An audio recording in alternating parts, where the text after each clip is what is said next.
Seigneur nous a aimés comme on n'a jamais aimé.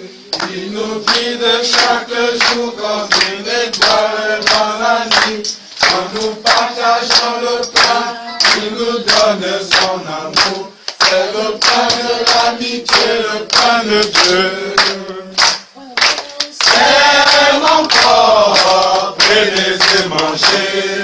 C'est mon sang, prenez et buvez. Car je suis la vie et je suis l'amour. Le Seigneur apporte-nous dans ton amour. C'est un grand jour dans notre assemblée aujourd'hui où nous allons commémorer ce que le Seigneur Jésus-Christ nous a recommandé de commémorer, à savoir son repas, ce que les gens appellent communément la Sainte Seine, mais qui n'est rien d'autre que le repas du Seigneur.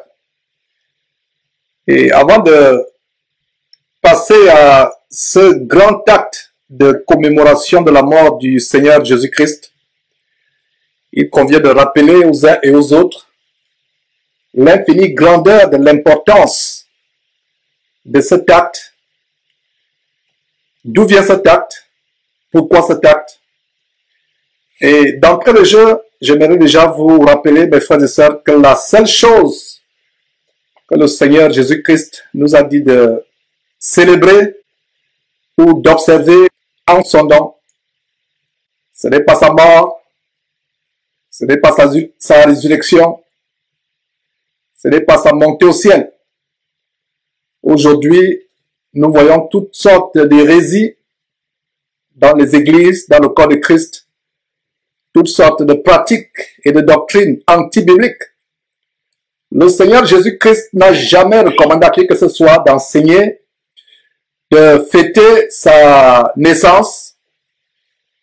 Il n'a jamais recommandé à qui que ce soit de fêter sa mort, de célébrer sa mort, de célébrer sa résurrection, encore moins de célébrer la montée de sa mère au ciel.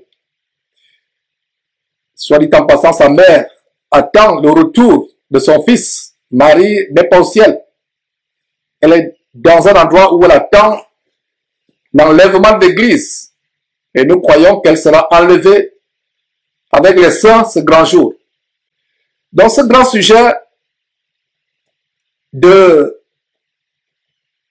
prendre le repas du Seigneur ensemble, et comme vous le savez, presque tous les dimanches, quand nous nous réunissons, nous mangeons ensemble, nous partageons un jus ensemble. Mais aujourd'hui, ce sera quelque chose de spécial. Non seulement nous allons partager, comme nous le faisons ensemble, le repas ensemble, mais pendant ce repas, nous allons commémorer ce que le Seigneur Jésus-Christ nous a recommandé de faire. Je vais vous prier de tourner vos Bibles en Matthieu chapitre 26. On va lire une grande écriture, Matthieu chapitre 26. La veille du jour où Jésus-Christ devait mourir sur la croix pour vous et pour moi et pour le monde entier, il y a quelque chose de très grand qui s'est produit. Matthieu chapitre 26. Je vais lire à partir du verset 26. D'abord, commençons à partir du verset 17 pour être dans le contexte. Le premier jour des pains sans levain, les disciples s'adressèrent à Jésus.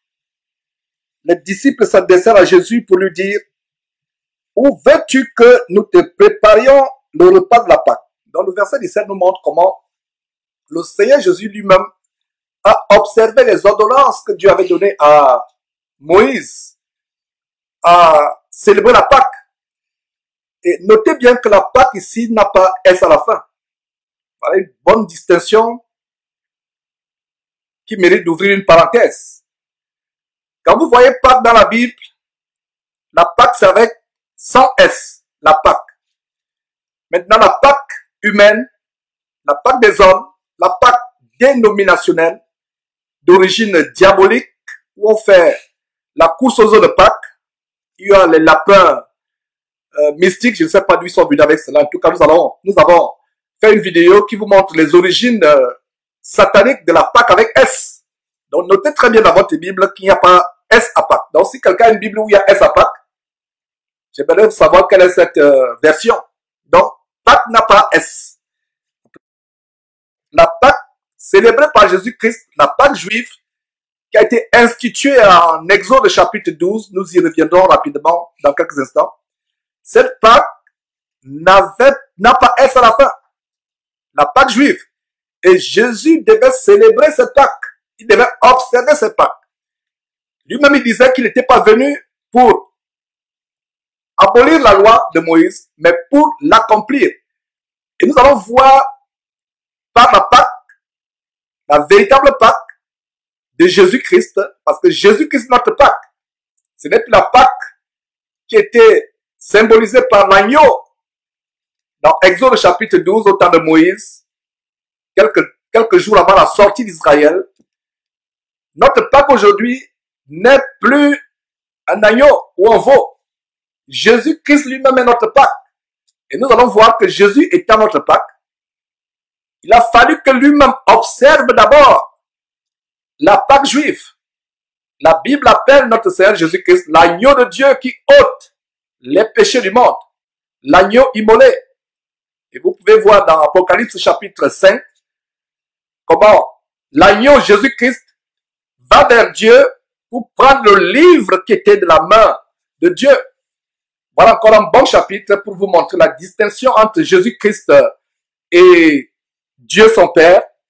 Un bon chapitre qui vous montre que Jésus-Christ n'est pas en même temps son propre Père et son propre Fils. Mais il est Fils de Dieu, il est l'agneau de Dieu. Donc la veille de sa mort sur la croix, où il devait s'offrir un sacrifice comme un agneau sans tache, sans défaut, un sacrifice pour nos péchés, il fallait d'abord lui-même qu'il accomplisse la loi des Juifs.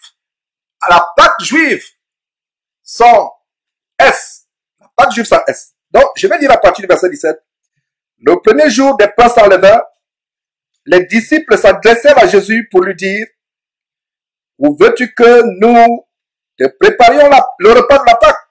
Donc, c'était le repas. Il répondit, allez à la ville, chez un tel, et vous lui direz, le maître dit, mon temps est proche. Je ferai chez toi la Pâque avec mes disciples. Encore Pâque sans S. Verset 19. Les disciples firent ce que Jésus leur avait ordonné. Et ils préparèrent la Pâque. Ils préparèrent la Pâque. Donc il y avait une préparation de la Pâque. Et nous allons voir comment en Exode chapitre 12, il y avait également la préparation de la Pâque. Et aujourd'hui, nous voyons des aberrations abominablement abominables, anti-bibliques dans les églises où la Pâque, c'est des biscuits.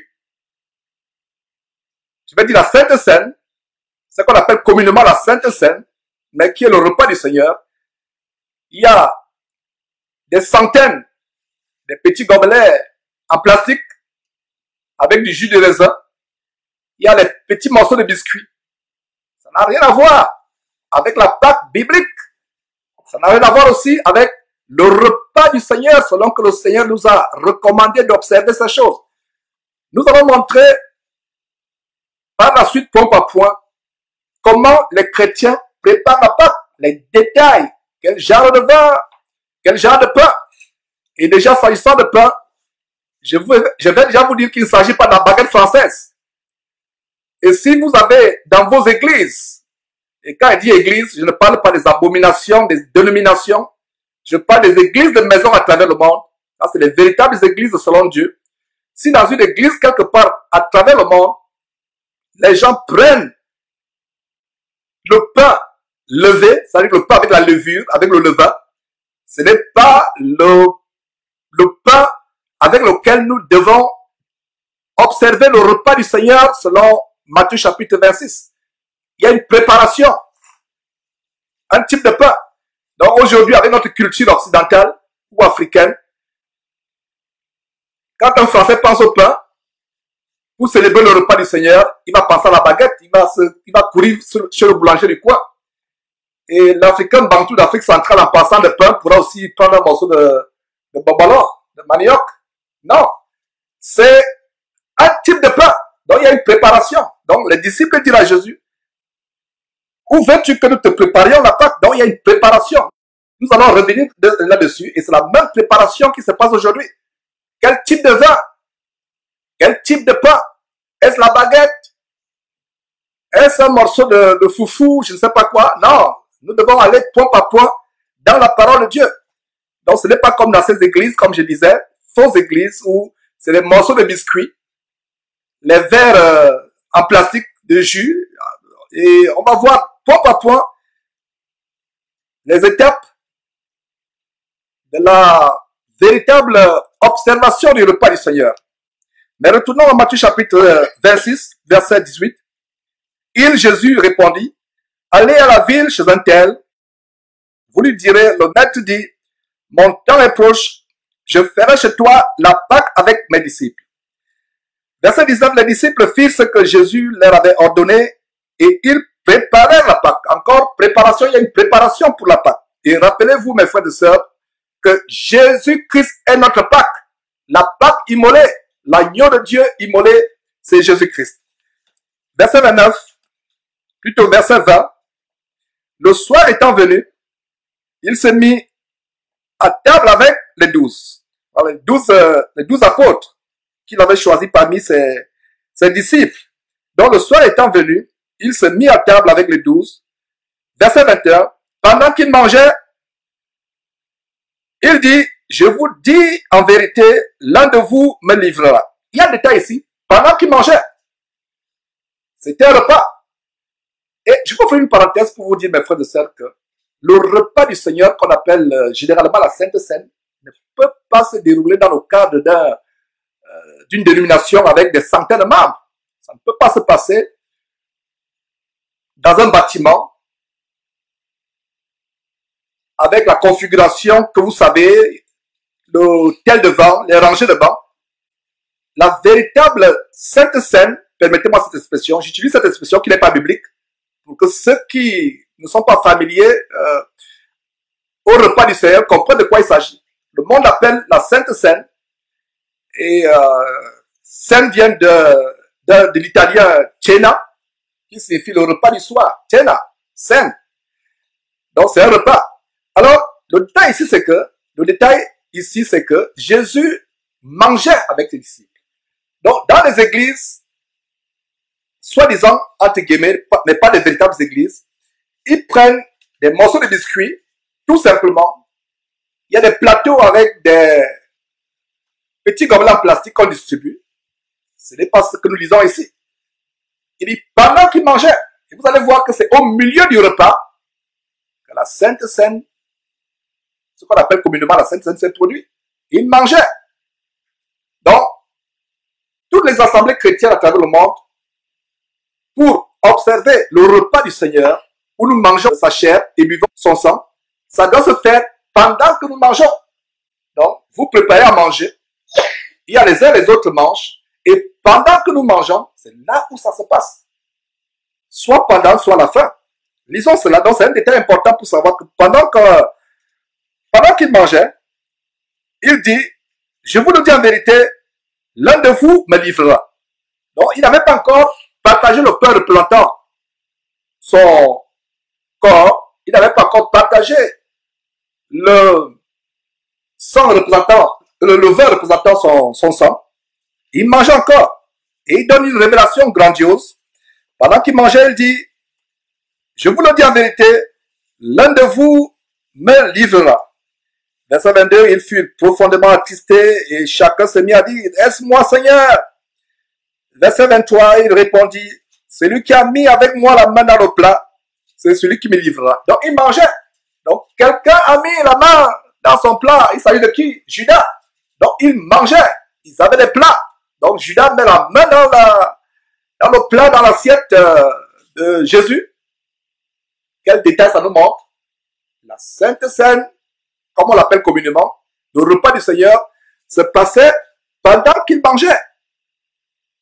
Pendant qu'il mangeait, Judas met la main dans l'assiette et le Seigneur dit, celui qui met la main Celui qui a mis avec moi la main dans le plat, c'est celui qui me livrera. Verset 24.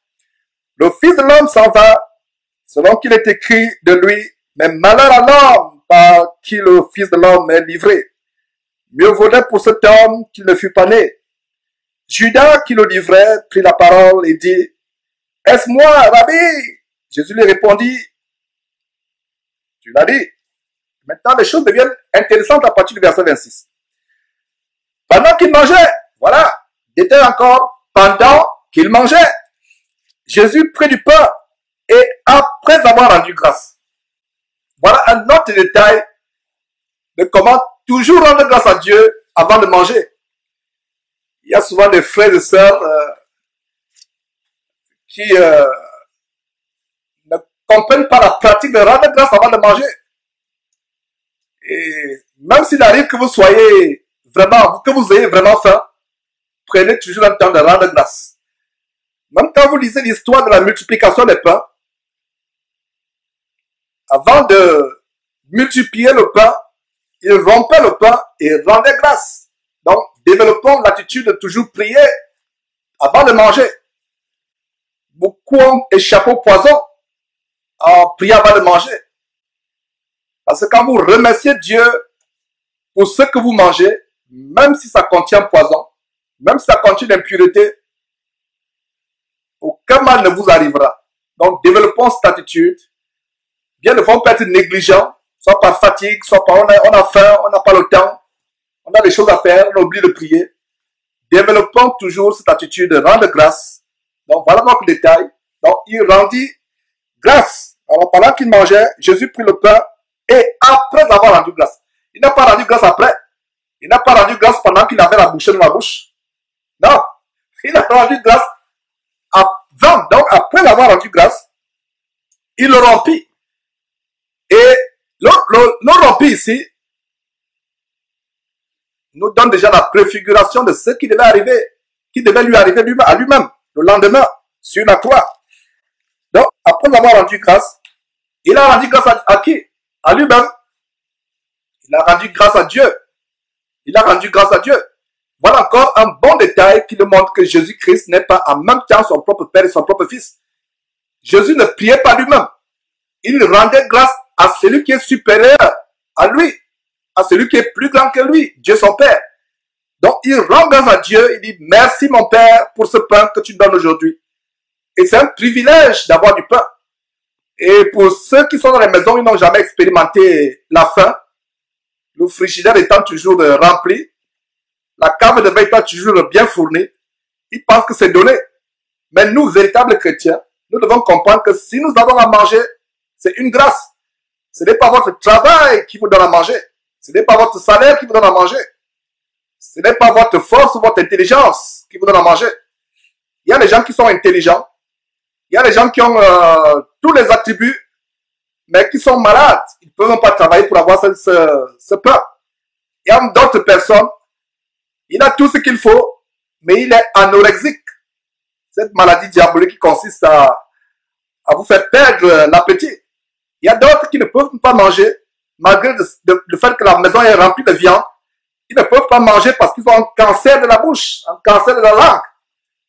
D'autres même ont des maladies telles que la langue ne sent pas le goût. La langue devient insensible au goût. Donc, j'ouvre une parenthèse pour dire, mes frères et sœurs, que nous devons rendre grâce à Dieu chaque fois que nous avons du pain, ou du vin, ou de la boisson. Nous rendons grâce à Dieu. C'est une grâce d'avoir à manger.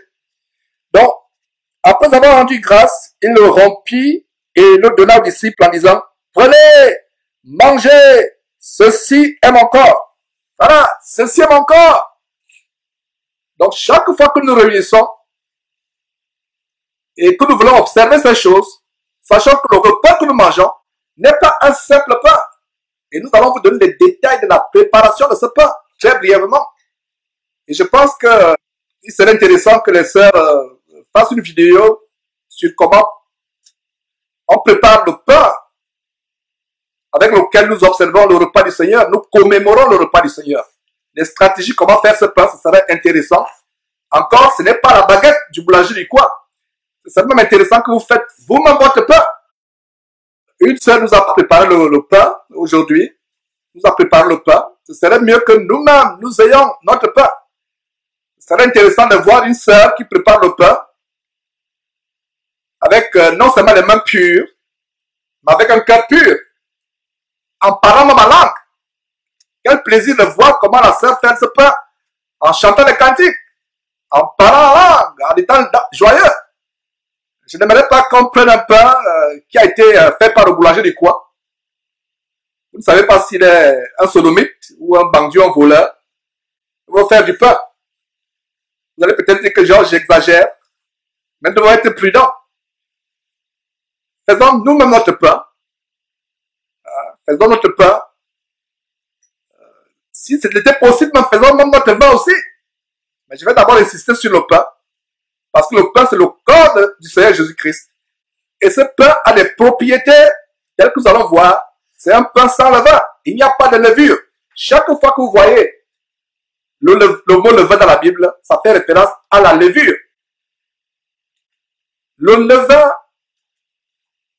est le symbole de l'impureté, de la saleté, de la putréfaction, de la souillure. Pour ceux qui ne savent pas, la levure est faite avec les bactéries. Et les bactéries, c'est quoi? C'est des organismes morts en putréfaction. Et pour ceux qui prennent la bière, il y a même des pratiques de fabrication de bière classique. C'est le cas ici au Texas. J'ai regardé une vidéo où pour faire la bière locale, très tôt le matin, ils vont dans leur usine, entre guillemets, pour faire fermenter la bière, il faut qu'ils se raclent la gorge et crachent dans la bière pour la fermenter. Alors, voilà, ils fermentent la bière et donc plus il y a les bactéries, plus la fermentation est bonne. Ça peut vous choquer, mais pour ceux qui ne le savaient pas, il y a de la saleté, il y a de l'impureté, il y a des bactéries dans la levure, même les levures chimiques. Allez vous dire, mais Georges, j'achète ma levure au rayon de Walmart. Ce n'est qu'une poule qui est à l'intérieur. Je vais dire, ma soeur, mon frère, la levure a des bactéries chimiques invisibles. Il y a des maladies à partir de cette levure. L'infection à la levure, c'est une maladie vénérienne, sexuellement transmissible, qui ont ce genre de bactéries. Dans la levure, il y a l'impureté. Et vous allez comprendre pourquoi, quand nous allons lire la recommandation de Dieu à Moïse, à Exode chapitre 12, comment faire le pain sans levain. Parce que le levain est synonyme de l'impureté, de la souillure, de la saleté. C'est pour ça que le Seigneur Jésus disait à ses disciples de se tenir éloignés du levain des pharisiens. Du levain des pharisiens. Parce que dans le levain, dans la levure, il y a la saleté, il y a l'impureté. Alors, en préparant la commémoration du repas du Seigneur, ce qu'on appelle communément la Sainte Seine, nous devons nous assurer que notre pain n'a pas de levure. Notre pain n'est pas levé. Et vous devez faire votre pain très vite. Parce qu'il y a mon épouse qui me disait qu'il y a des recettes où vous n'avez pas la levure, mais vous devez faire le pain très rapidement, 15 minutes, 18 minutes, pas plus. Votre farine pétrie, il n'y a pas de levure, mais si vous dépassez un certain nombre de minutes, 15 minutes, 18 minutes après, la levure automatiquement se dépose. Quelle était ma conclusion? Ma conclusion, c'était que même l'air ambiant dans votre cuisine, l'air ambiant peut faire déposer des germes, des microbes et fermenter votre pâte. Donc, il y a une manière de préparer le pain de telle manière que il n'est pas levé. Il n'est pas levé. Continuons avec la parole de Dieu.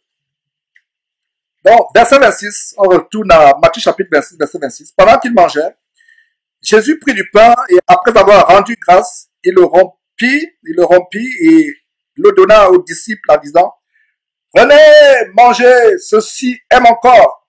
Verset 27, il prit ensuite la coupe et après avoir rendu grâce, il la leur donna en disant, buvez-en tous. Il prit la coupe. Il la leur donna en disant, buvez-en tous. Il y a un détail, mes frères et sœurs, au verset 26 ou au verset 25, 27. Il n'a pas pris des pains. Il a pris un seul pain. Notez très bien. Je vous dis souvent, mes frères et sœurs, ne lisons pas très vite la Bible. Lisons attentivement.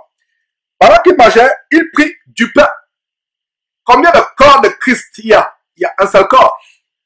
Combien de Seigneurs Jésus-Christ ont été sacrifiés sur la croix? Un seul Seigneur, un seul corps. Jésus n'avait pas plusieurs corps. D'où vient donc que dans les églises, entre guillemets, les gens prennent des milliers ou des centaines de petits biscuits différents des uns des autres? Cela n'est pas biblique. Quand nous prenons le repas du Seigneur, sur la base de ce verset nous dit le pain. C'est pour cela que mes frères, voilà encore un verset qui nous montre que ce n'est que dans le cadre d'une maison que véritablement une église peut se tenir. Parce que si vous êtes déjà 200, 300, le pain qui pourra être partagé à 200, 300 personnes, il faut que ce soit un pain gigantesque, il faut que ce soit un pain monstrueux. C'est pour cela que dans le cadre d'une église, de maison, vous êtes une dizaine, une quinzaine, vous pouvez avoir un seul pain, et encore ce n'est pas la baguette. C'est le pain plat des Juifs. Et pour ceux qui ne le savent pas, plaise à Dieu, nous aurons une vidéo sur comment confectionner le pain pour commémorer le repas du Seigneur. Il ne s'agit pas de la baguette, il s'agit du pain plat. Du pain plat des Juifs. Ce n'est pas le pain de la boulangerie du coin. C'est un pain plat qui a une confection spéciale, sans levure, sans levain. On va voir pourquoi en détail. Déjà, je vous ai dit que le levain, c'est le symbole de l'impureté, c'est le symbole de la saleté. Allez faire vos recherches, tapez un peu sur Google levain. Vous serez choqué de ce que vous allez voir. Les images qui apparaissent, c'est les images microscopiques de bactéries, de saleté. Et voilà ce que nous mangeons. Même il semble que dans les yaourts, pour faire des yaourts, il faut d'abord faire fermenter le lait. Donc il faut mettre quelques gouttes de bactéries, d'impuretés. Voilà le yaourt que vous consommez. Mais détendez-vous, frères et sœurs, si vous êtes coincés, parce que la Bible dit, rendons grâce, mangeons de tout ce qui se vend au marché, sans s'enquérir de rien par motif de conscience. Parce que tout est sanctifié par quoi? Par la prière. Alors, le détail ici, c'est que Jésus prit le pain. Il n'est pas dit, il prit les pains. Il prit le pain.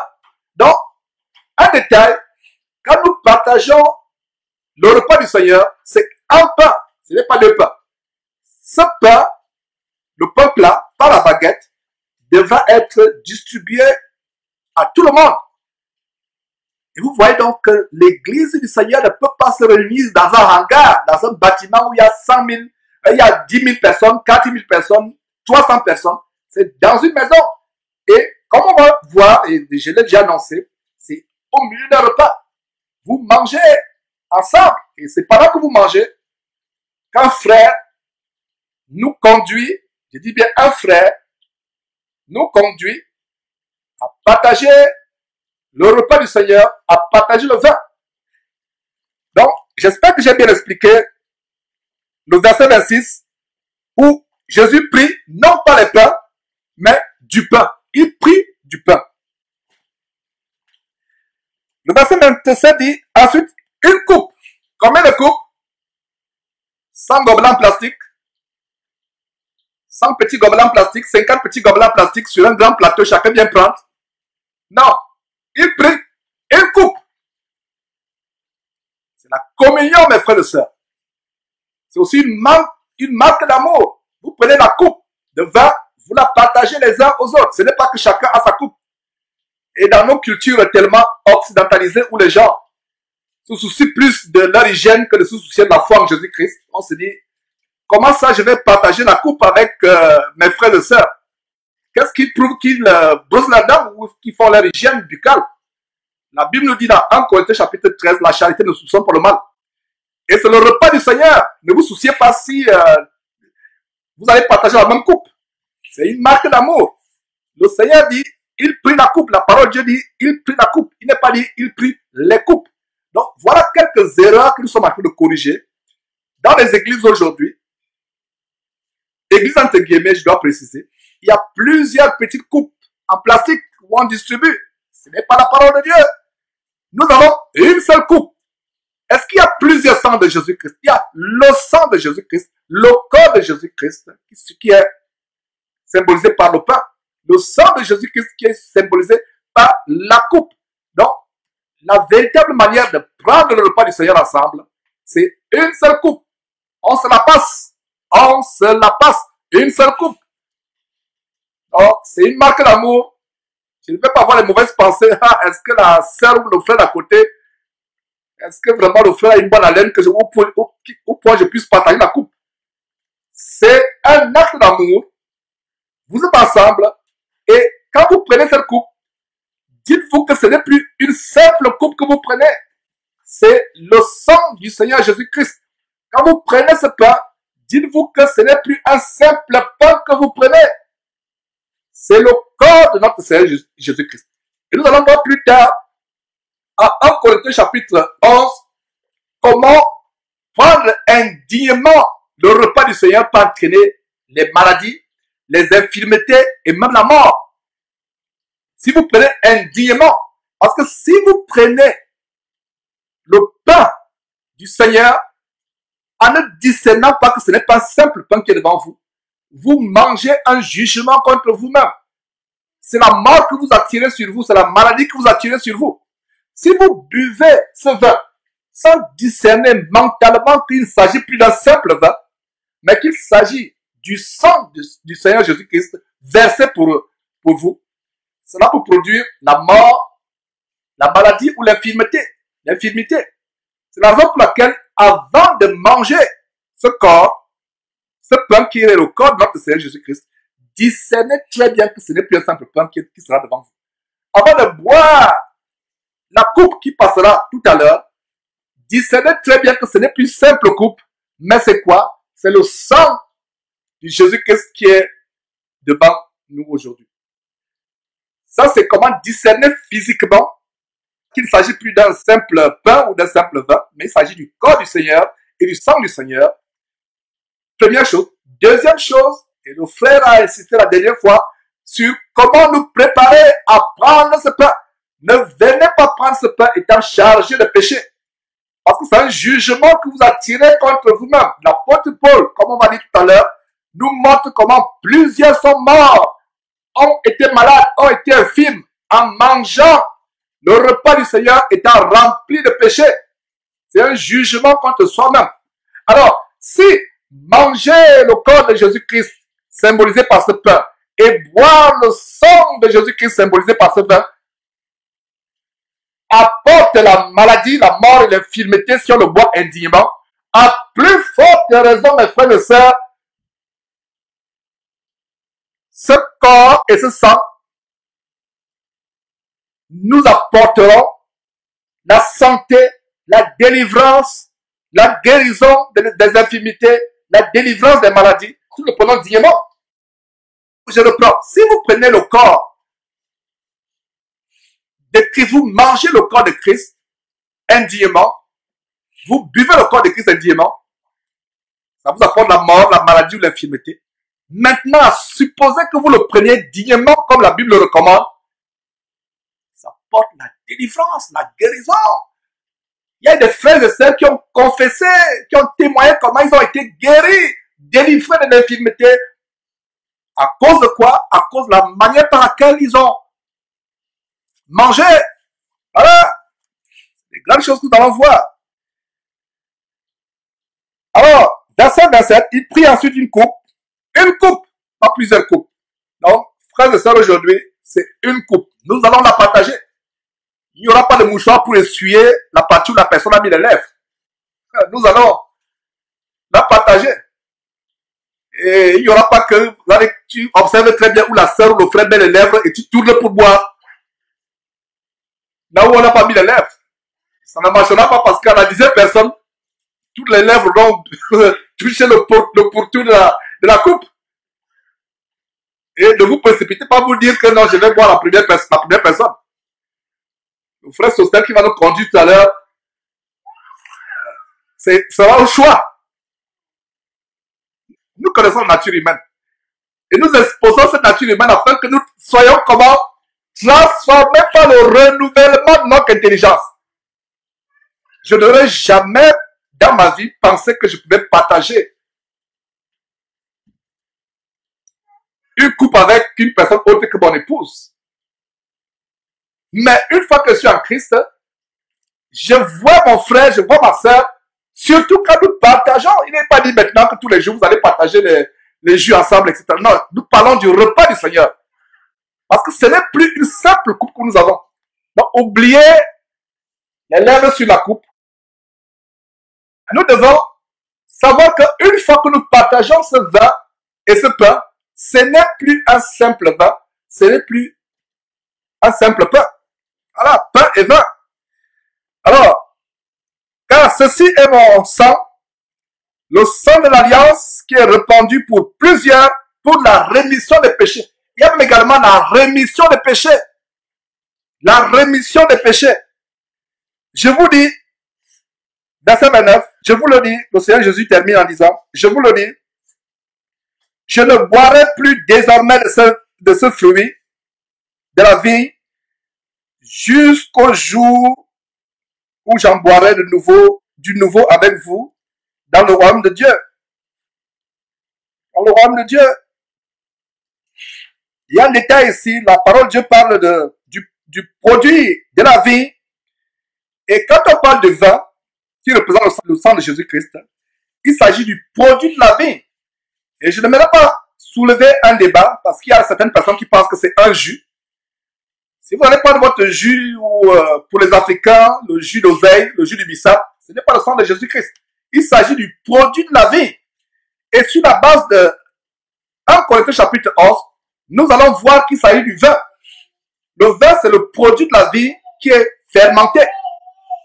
Maintenant, il ne s'agit pas d'aller prendre un vin qui a un taux d'alcool au point où, dès que vous sentez seulement, vous commencez à avoir les vertiges. Non, ayons de la considération les uns et les autres.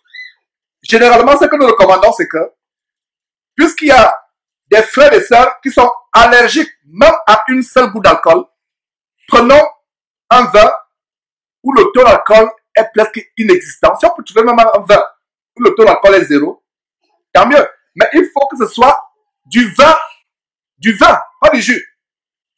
Parce que le vin, c'est la vie, c'est le produit de la vie. Le fruit de la vie, c'est le vin.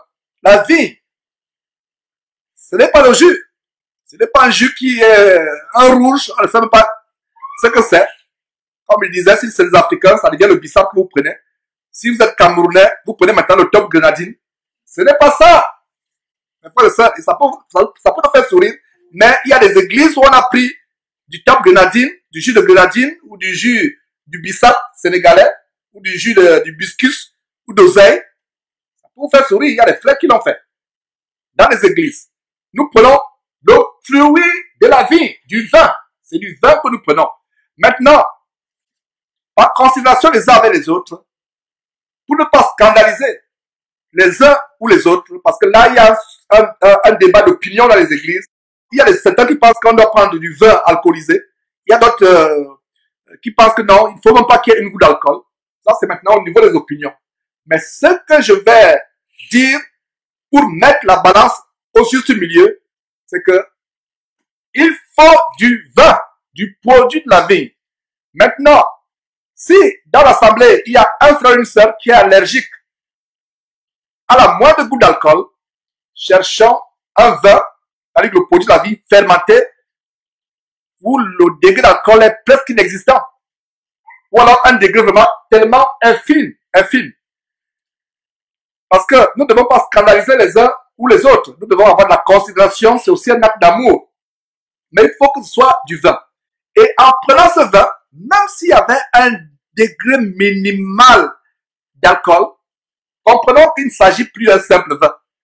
Comprenons qu'il s'agit du sang de Jésus-Christ. Ce vin n'est plus un simple vin. Voilà, ce n'est plus un simple vin. Voilà donc le détail par rapport au vin. Allons rapidement à Exode chapitre 12. Avant Exode chapitre 12, il y a quelque chose que j'aimerais mentionner. J'allais oublier un détail ici. Il y a tellement de choses dans la Bible. C'est le Saint-Esprit qui nous guide. Il y a un détail au verset 30. Matthieu chapitre 26, verset 30. Après avoir chanté les cantiques, ils se rendirent à la montagne des Oliviers. Donc ils étaient en communion, ils ont chanté les cantiques. Et nous voyons, comme je vous ai annoncé, Exode chapitre 12, d'où le repas du Seigneur célébré en Matthieu chapitre 26 prend sa source. Et vous connaissez comment Dieu a fait sortir puissamment son peuple d'Égypte, son peuple Israël d'Égypte, après 400 ans d'esclavage. Par la main puissante, les a fait traverser la mer Rouge à sec, les a mis à l'abri des 10 plaies qu'il envoyait sur les Égyptiens à cause de la rébellion, de l'endurcissement du cœur de Pharaon. Comment ils sont sortis puissamment d'Égypte. Je vous recommande de lire tout le livre d'Exode pour en savoir plus. Mais aujourd'hui, pour les besoins de notre enseignement, nous allons voir comment la Pâque a été instituée. N'oubliez pas que Jésus-Christ est notre Pâque. Et nous voyons que cette Pâque, Jésus étant l'agneau de Dieu qui ôte le péché du monde, cette Pâque a été instituée en Exode chapitre 12. Nous pouvons lire, l'Éternel dit à Moïse, donc c'est une instruction de Dieu à Moïse. Ça a été établi par Dieu. Donc l'Éternel dit à Moïse, ce n'est pas Moïse lui-même qui a pris l'initiative d'instituer cela. C'est un détail très important, verset 1. L'Éternel dit à Moïse et à Aaron, dans le pays d'Égypte, ce mois-ci sera pour vous le premier des mois. Il sera pour vous le premier mois de l'année. Parlez à toute l'assemblée d'Israël et dites, nous sommes au verset 3, Exode chapitre 12, verset 3, parlez à toute l'assemblée d'Israël et dites, le 10e jour de ce mois, on prendra un agneau pour chaque famille, un agneau pour chaque maison. Un agneau, voilà, un seul agneau. Je parlais du pain tout à l'heure, un seul pain, représentant le corps de Jésus-Christ. Un seul agneau, un seul agneau. Verset 4, si la maison est trop peu nombreuse pour un agneau, on le prendra avec son plus proche voisin. Selon le nombre de personnes, vous compterez pour cet agneau d'après ce que chacun peut manger. Ce sera un agneau sans défaut, mâle, âgé d'un an. Vous pourrez prendre un agneau ou un chevreau.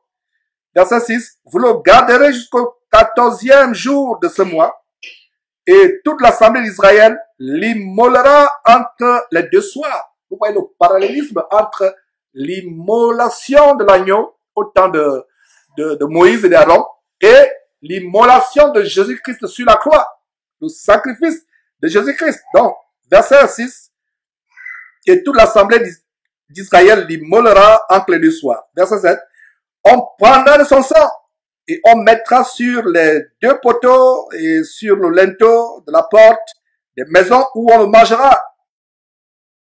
Cette même nuit, on en mangera la chair rôtie au feu. On la mangera avec des pains sans levain et des herbes amères. On mangera avec des pains sans levain. Et en considérant les recherches, j'ai fait quelques recherches très rapidement, et je découvre que, selon les historiens, les Égyptiens font partie des premières civilisations qui avaient inventé la pratique du levain, de la levure. Incroyable. Et ils faisaient la levure avec quoi? Avec les bactéries, avec tout ce qui était la pourriture, la saleté. Ils faisaient fermenter cela. Et les Juifs ont séjourné en Égypte pendant 400 ans. Maintenant, quand il s'agit de faire les choses saintes, regardez comment Dieu va leur recommander de faire leur pain sans levain. Parce que le levain, c'est le symbole de la souillure, de la saleté, de la pourriture, de la putréfaction. C'est pour cela qu'au verset 8, il est dit à la fin, on la mangera avec des pains sans levain et des herbes amères. Verset 9, vous ne le mangerez point à demi-cuit et bouilli dans l'eau, mais il sera rôti au feu avec la tête, les jambes et l'intérieur. Verset 10, vous n'en laisserez rien jusqu'au matin, et s'il en reste quelque chose, le matin, vous le brûlerez au feu. Verset 11, quand vous le mangerez, vous aurez vos reins, vos souliers aux pieds et votre bâton à la main. Donc, il devait être prêt à sortir du pays d'Égypte. Et vous le mangerez à la hâte. C'est la Pâque de l'Éternel. Notez encore ici que Pâque n'a pas S. Il n'y a pas un verset biblique dans la Bible où Pâque a S. La Pâque avec S, c'est la Pâque des œufs de Pâque. C'est la Pâque de la reine, de la déesse Isis. Et la Pâque, n'est-ce pas, de toutes ces abominations orientales qui sont infiltrées dans le christianisme. La Pâque avec S, la Pâque où il y a le lapin de Pâque, où il y a les œufs de Pâque, c'est la Pâque avec S. Mais la Pâque de la Bible n'a pas S. Et le Seigneur dit ici à Moïse, l'Éternel Dieu, le Seigneur Dieu dit à Moïse, c'est la Pâque de l'Éternel. Voilà où la Pâque, la véritable Pâque qui est Jésus-Christ est instituée. Des centaines et des centaines d'années avant, des siècles avant. Verset 12, cette nuit-là, je passerai dans le pays d'Égypte et je frapperai tous les premiers-nés du pays d'Égypte, depuis les hommes jusqu'aux animaux, et j'exercerai des jugements contre tous les dieux, notez bien, contre tous les dieux, pour dignité satanique de l'Égypte. Je suis l'Éternel. Je suis l'Éternel. Et le verset 13 continue. Le sang vous servira de signe sur les maisons où vous serez. Je verrai le sang et je passerai par-dessus vous et il n'y aura point de plaie qui vous détruise quand je frapperai le pays d'Égypte. Verset 14. Vous conserverez le souvenir de ce jour et vous le célébrerez par une fête à l'honneur de l'Éternel. Vous le célébrerez comme une loi perpétuelle pour vos descendants. C'est la même loi qui continue avec Jésus-Christ. Vous voyez comment la parole de Dieu est merveilleuse.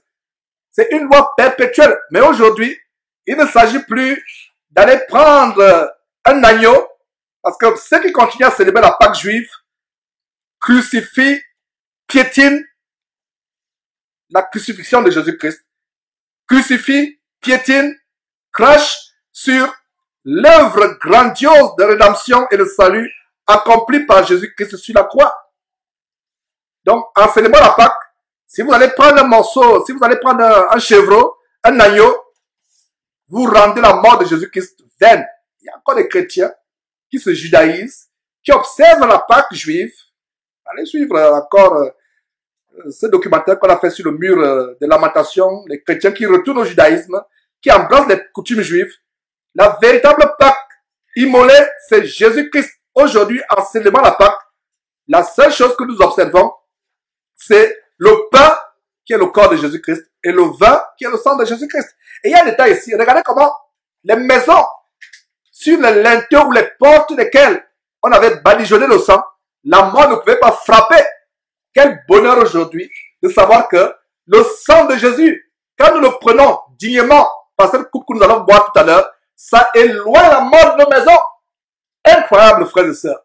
Si le sang de l'agneau, imaginez-vous un simple agneau, sans défaut bien sûr, un simple agneau tout de même, un animal, simplement, pouvait faire que Dieu éloigne la mort de la maison, à combien plus forte raison, le sang de Jésus-Christ que nous prenons dignement ne chassera-t-il pas la mort de nos vies, la mort de nos maisons, la maladie de nos vies, la maladie de nos corps? Est-ce que vous comprenez le grand mystère? Le sang de l'agneau était tellement puissant pour épargner la mort des Juifs qui étaient en Égypte. Qu'en est-il du sang, pas d'un animal, mais le sang merveilleux de Jésus-Christ, un sang précieux, sans défaut, sans tache, le sang du Fils de Dieu? Vous comprenez pourquoi ce qu'on appelle couramment la Sainte Seine, le repas du Seigneur, le pain qui symbolise son corps, le sang qui symbolise, le vin qui symbolise son sang. Vous voyez comment ça nous apporte la délivrance de la mort. Qu'un sorcier ait envoyé la maladie contre toi, la mort contre toi, si tu prends le sang de Jésus-Christ, comme on le prend tout à l'heure, le vin, symbolisé par le vin, ça te délivre de la mort.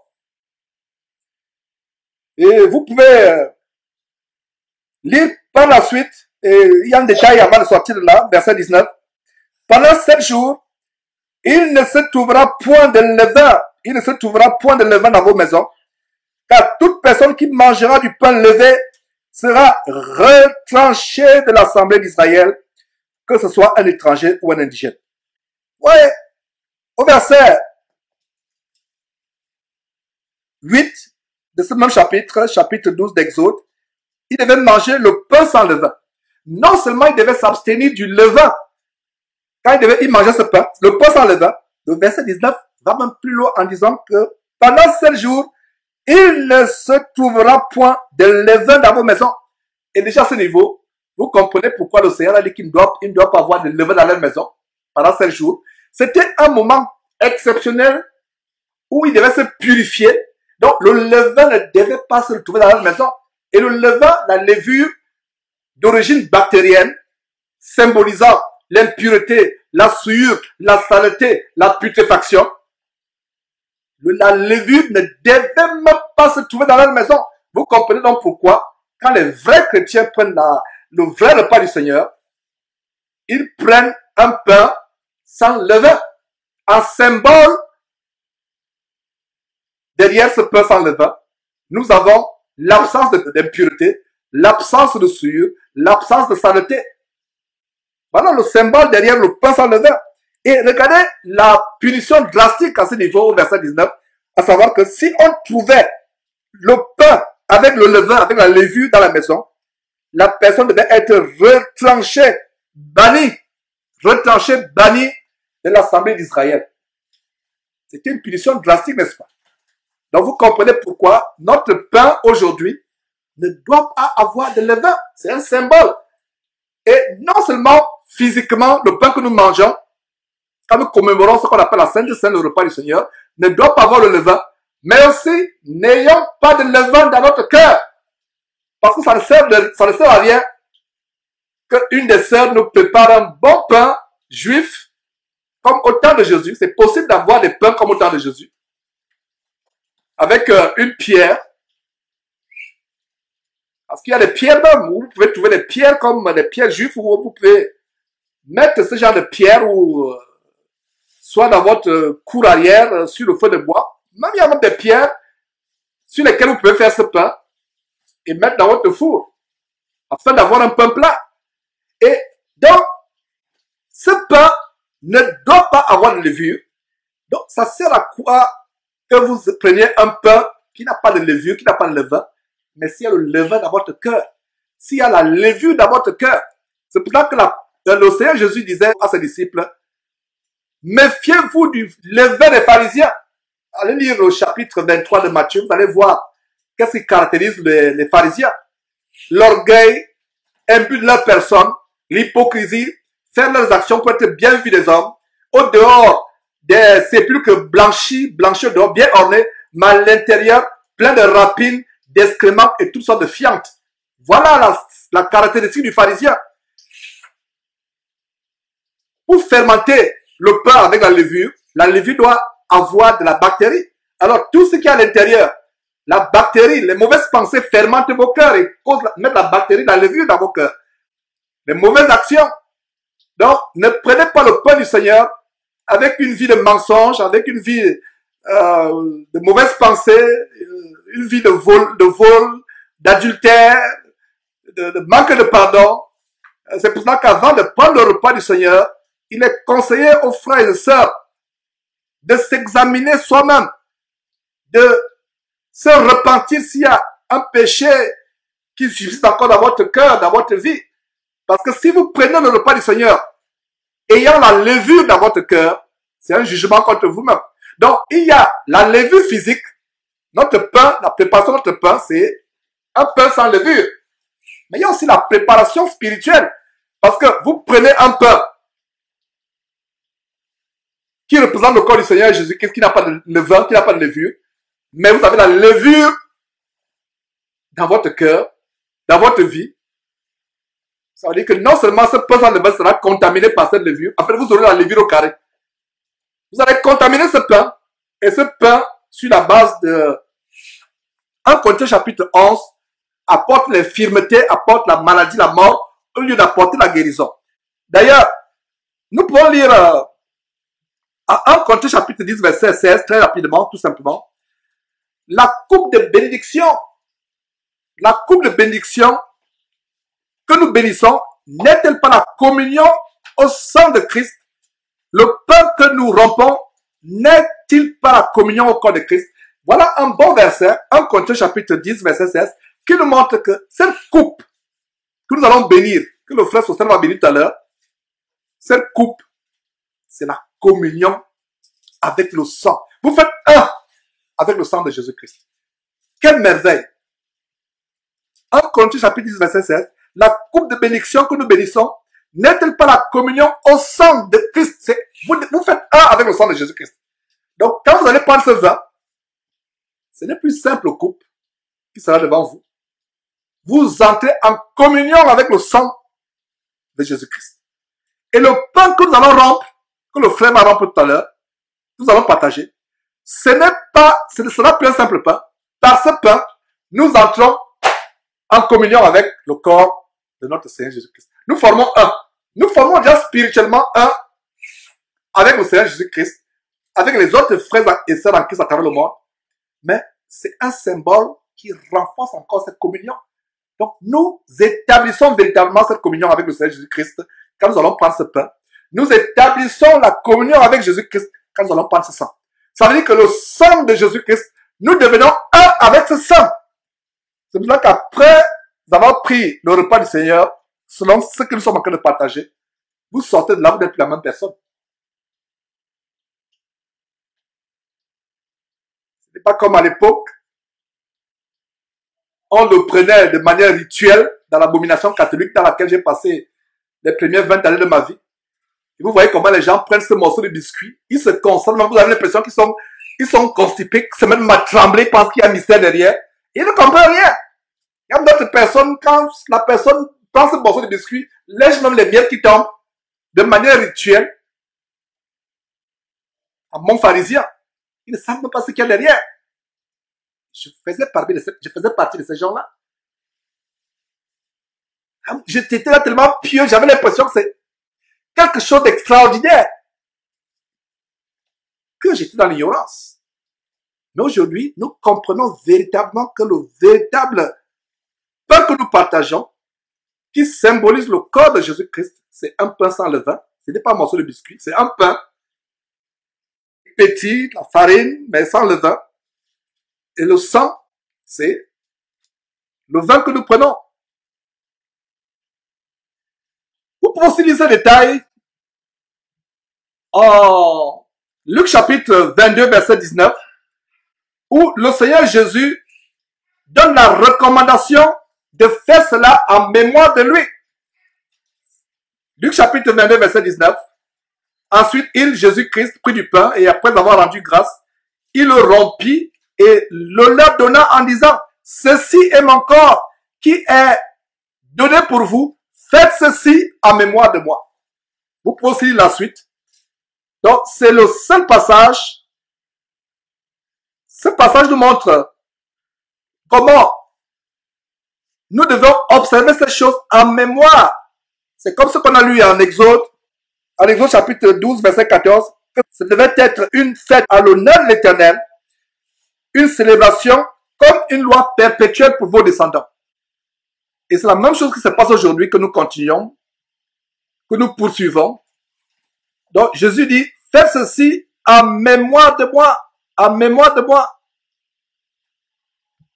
Donc nous le faisons en mémoire du Seigneur Jésus-Christ. Terminons par 1 Corinthiens chapitre 11.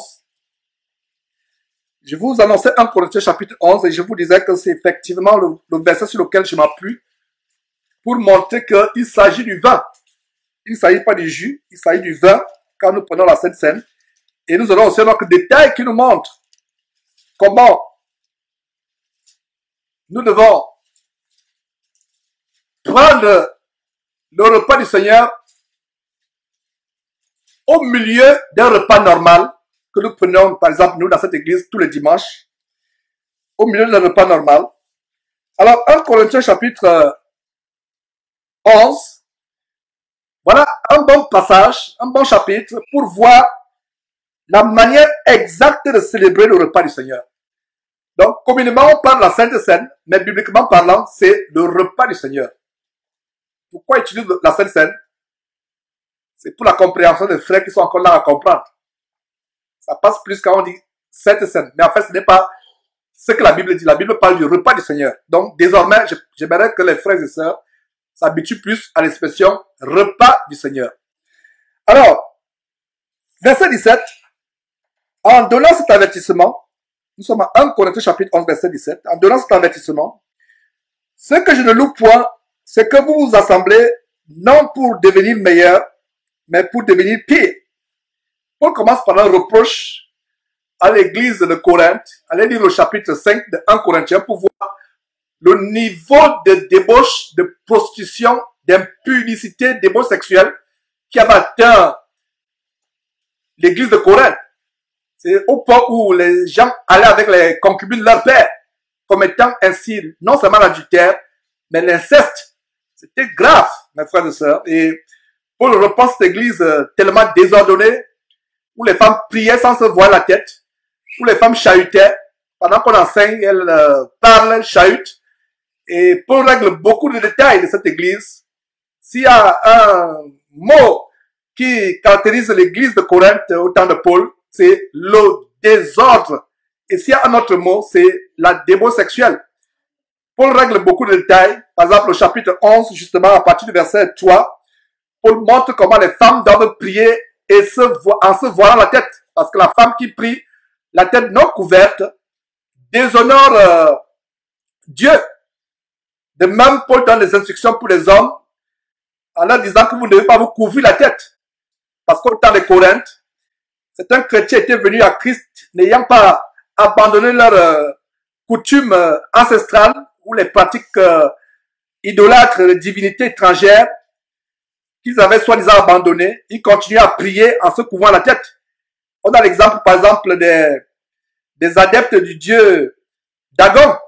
Allez lire l'histoire du roi Saül, quand il a été décapité, sa tête a été placée dans le temple du dieu Dagon.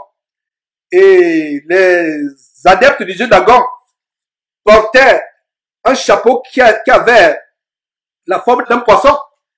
Allez faire la comparaison avec le chapeau que les cardinaux ou les papes portent. Et c'est les descendants des adorateurs de Dagon, et donc divinité.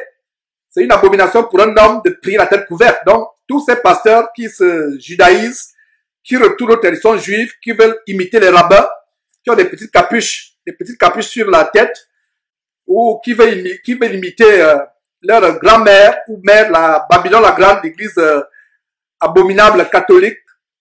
Ils ont des chapeaux sur la tête. Donc, Paul reprend l'église de Corinthe, dit, il n'est pas bienséant pour un homme de prier la tête couverte. Parce qu'un homme qui prie la tête couverte déshonore son chef, et le chef de l'homme au final, chef de l'homme et de la femme au final, c'est Dieu. Donc, un homme qui prie en se couvrant la tête, ayant une capuche, une casquette, une chéchia, un béret sur la tête, déshonore Dieu au final. De même, une femme qui prie la tête non couverte déshonore Dieu au final. Et le mot déshonorer est synonyme d'injurier, d'insulter. Donc voilà quelques détails sur l'église de Corinthe, et Paul corrige ces choses. Et non seulement il y avait le désordre, la rébellion aux ordonnances de Dieu, il y avait la débauche sexuelle, et nous voyons en détail ici la gloutonnerie et l'ivrognerie pendant qu'ils partagent le repas du Seigneur. Incroyable.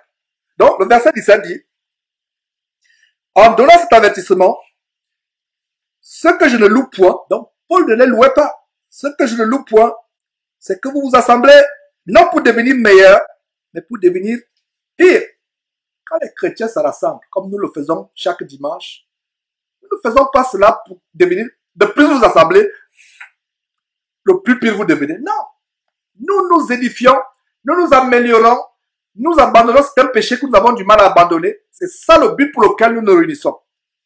Le verset 18 dit, et d'abord, j'apprends que lorsque vous vous réunissez en assemblée, il y a parmi vous des divisions, et je le crois en partie. Les divisions viennent du fait qu'il y a des soupçons, des calomnies, des mauvaises paroles, etc. Donc, quand nous prenons ce repas, nous devons nous débarrasser de ces choses. Le frère Sostel me donnait un témoignage d'une église, il y a quelques jours, il a participé à leur Sainte Seine. Comment de manière spontanée, avant même de prendre le repas du Seigneur, de prendre ce pain, de boire ce vin, les frères ont commencé à confesser leurs péchés de manière prompte, de manière inopinée, improvisée. Chacun disait vraiment, sœur, j'avais ceci contre toi, frère, j'avais ceci contre toi. Et quand il m'a donné ce témoignage, j'étais tellement béni. Voilà comment les frères, avant de partager le repas du Seigneur, se sont levés et chacun confessait ses péchés. Demandait pardon à tel, oh sœur, depuis là vraiment, j'avais des mauvaises pensées, tu m'avais blessé avec ceci, oh frère, tu m'avais blessé avec cela. Et voilà comment ils sont repentis et ensuite, ils ont mangé le corps du Seigneur, ils ont bu le sang du Seigneur. Et il y a eu de la joie après, et des délivrances après. Donc nous nous réunissons, non pas pour nous diviser, non pas pour devenir pire, mais pour devenir meilleurs. Verset 19. Car il faut qu'il y ait aussi des sectes parmi vous, sectes ou divisions, afin que ceux qui sont approuvés soient reconnus comme tels au milieu de vous. Verset 20. Lorsque donc que vous vous réunissez, ce n'est pas pour manger le repas du Seigneur. Voilà, manger le repas du Seigneur. Car quand on se met à table, chacun commence par prendre son propre repas.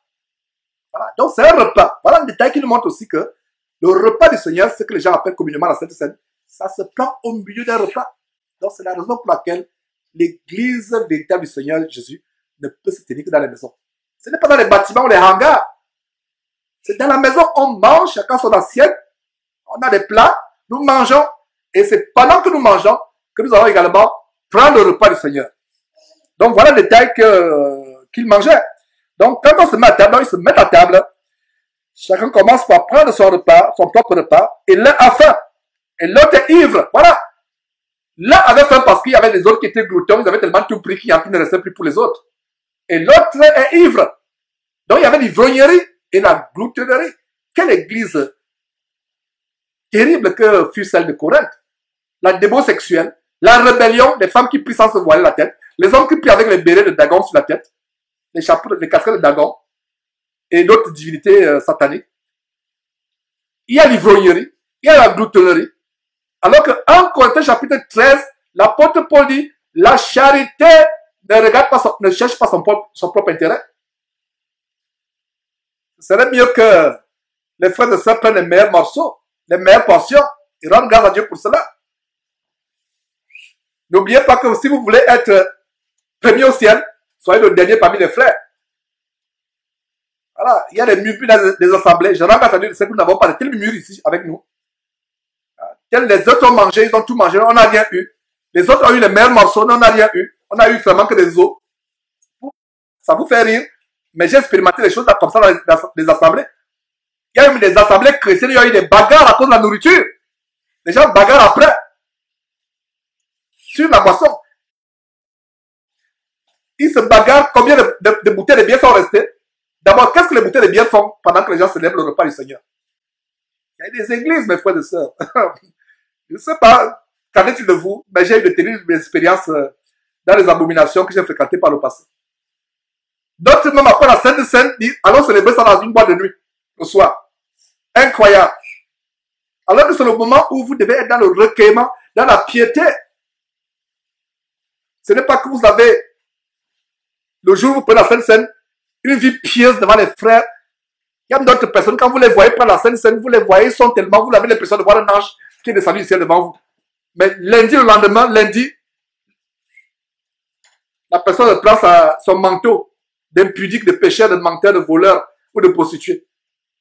Ne faisons pas cela, mes frères et sœurs.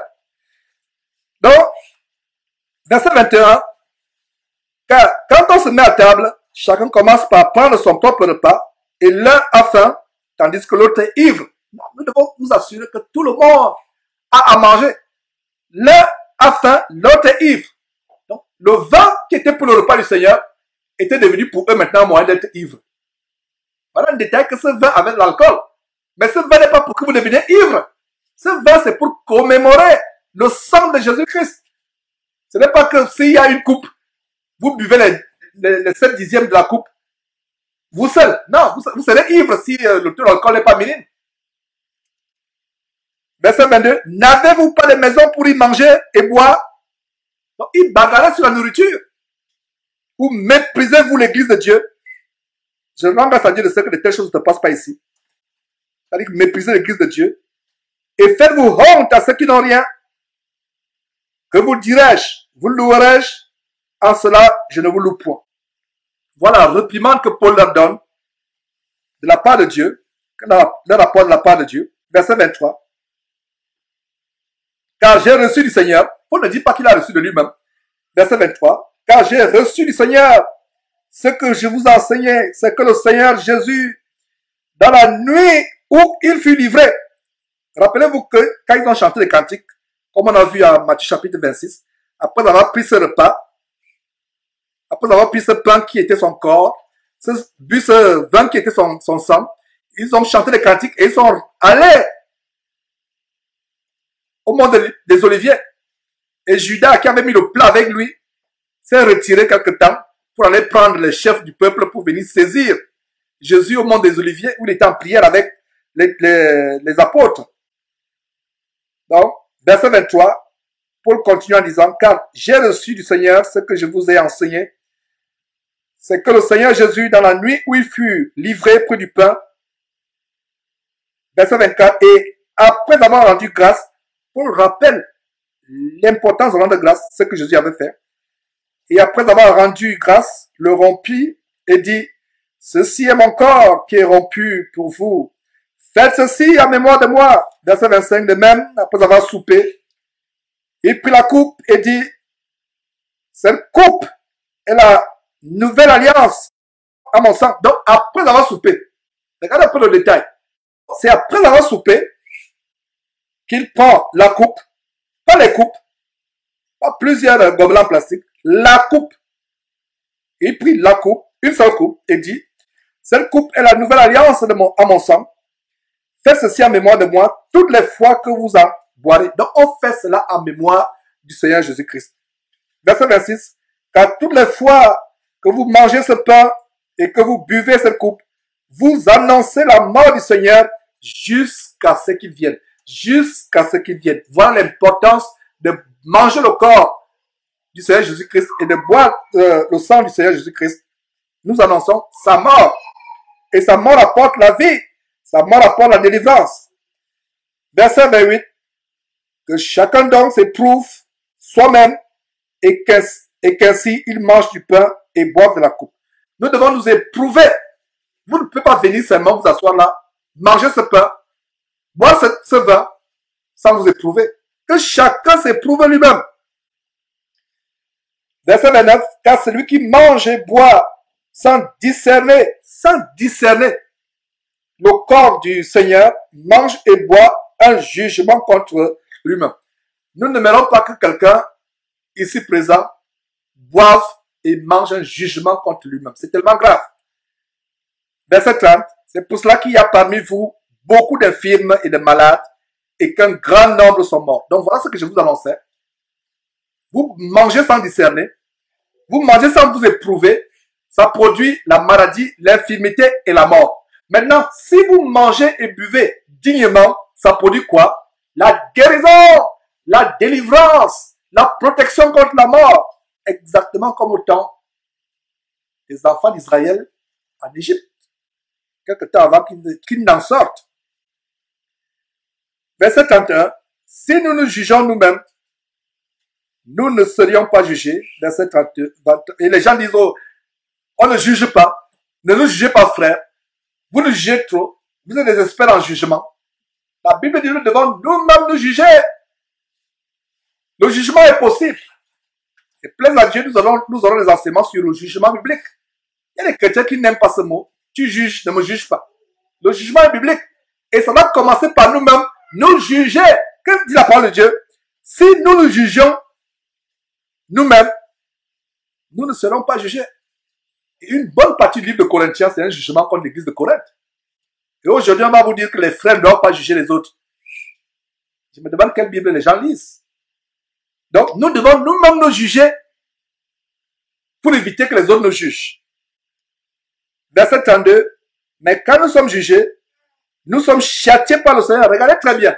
Quand nous sommes jugés, qui juge? Ta conscience est la première personne qui va te juger. Allez lire encore 1 Corinthiens chapitre 5 au sujet de l'homme qui sortait avec la femme de son père.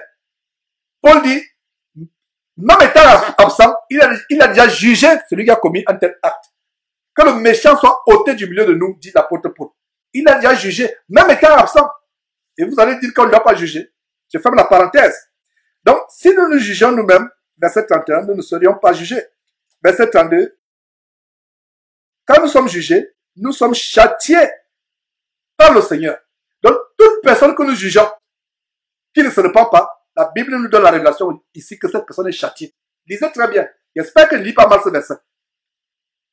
Quand nous sommes jugés, nous sommes châtiés. Donc, évitons que nous soyons l'objet de jugement.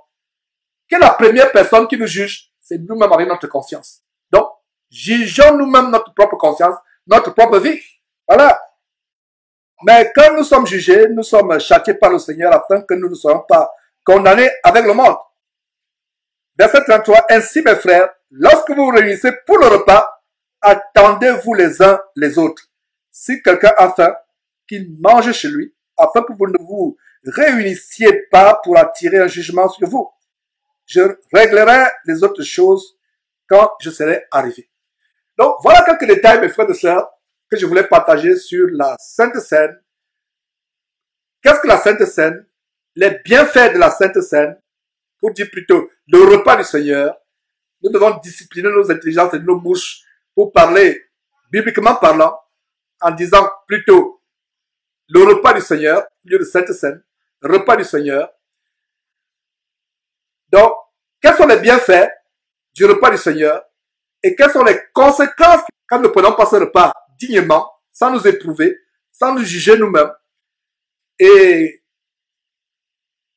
aussi, quel genre de pain que nous devons avoir. J'ai mis l'accent sur comment nous devons nous assurer que le pain que nous partageons n'a pas de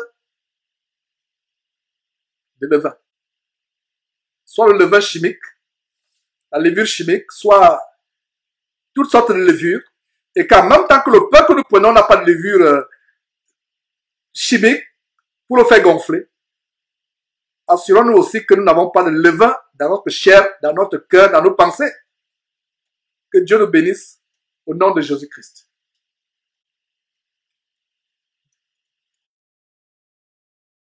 Seigneur nous a aimés Comme on n'a jamais aimé, il nous guide chaque jour comme une étoile dans la nuit.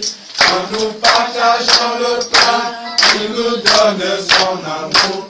C'est le pain de l'amitié, le pain de Dieu. C'est mon corps, prenez et mangez.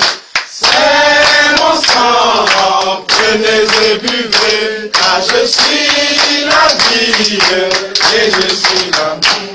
Le Seigneur emporte-nous dans ton amour.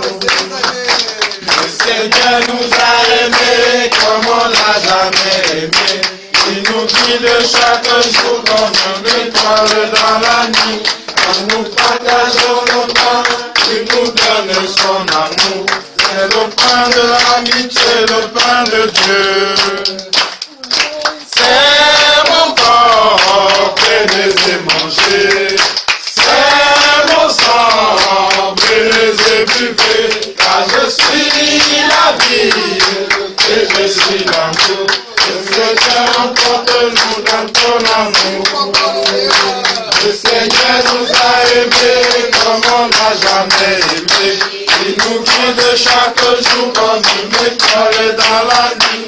Quand nous partageons le pain, il nous donne son amour.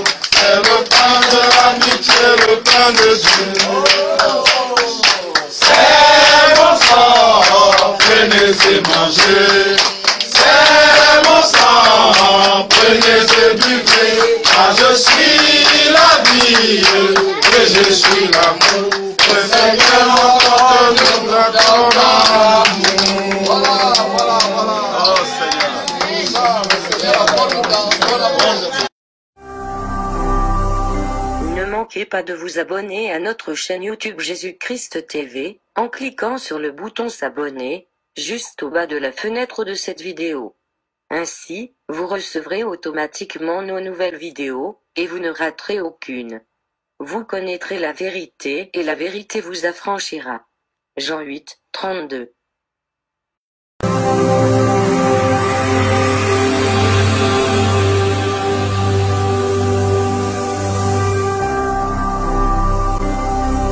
Jésus-Christ TV, vous connaîtrez la vérité et la vérité vous affranchira.